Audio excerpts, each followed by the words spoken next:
Romans 10.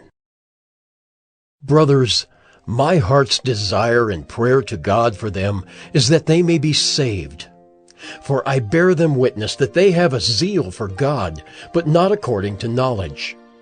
For being ignorant of the righteousness of God and seeking to establish their own, they did not submit to God's righteousness. For Christ is the end of the law for righteousness to everyone who believes. For Moses writes about the righteousness that is based on the law, that the person who does the commandments shall live by them. But the righteousness based on faith says, "Do not say in your heart, 'Who will ascend into heaven?'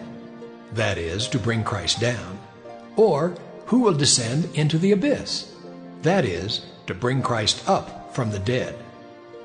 But what does it say? "The word is near you, in your mouth and in your heart." That is the word of faith that we proclaim. Because if you confess with your mouth that Jesus is Lord and believe in your heart that God raised him from the dead, you will be saved. For with the heart one believes and is justified, and with the mouth one confesses and is saved. For the Scripture says, "Everyone who believes in him will not be put to shame." For there is no distinction between Jew and Greek, for the same Lord is Lord of all, bestowing his riches on all who call on him.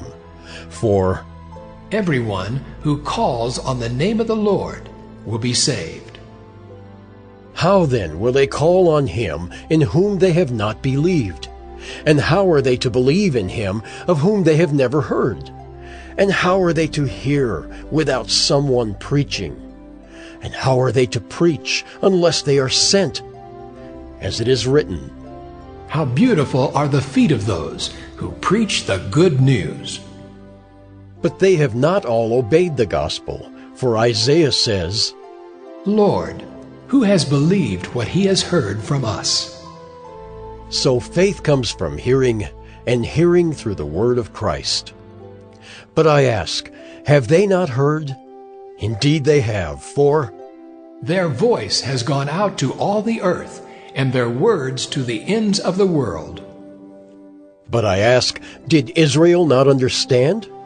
First Moses says, "I will make you jealous of those who are not a nation.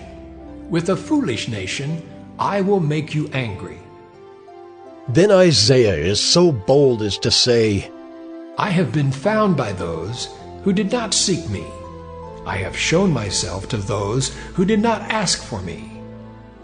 But of Israel he says, "All day long I have held out my hands to a disobedient and contrary people.